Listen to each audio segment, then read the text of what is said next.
PTI की कानूनी team में दरार सामने आ गई। वकील शेर अफजल मरवत ने पीटीआई की कानूनी टीम के तर्जुमान शोएब शाहीन को गद्दार और पुरस्कार शख्स करार दे दिया। एडवोकेट शेर अफजल मरवत ने समाजी राब्ते की साइट एक्स पर अपने एक बयान में कहा कि पीटीआई की कानूनी टीम में वाहिद गद्दार शोएब शाहीन है, जो अप्रैल 2023 के आखिरी हफ्ते में पुरस्कार तौर पर उभरे। शोएब शाहीन को पीटीआई तक रसाई का मतलब कुछ लोगों की पुश्त पनाही है।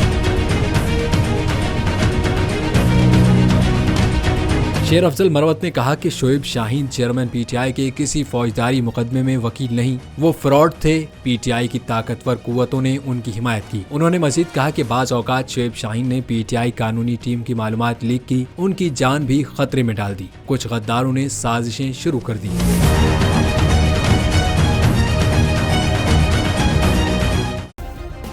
सब्सक्राइब करें और बेल दबाएं ताकि कोई खबर रह न जाए।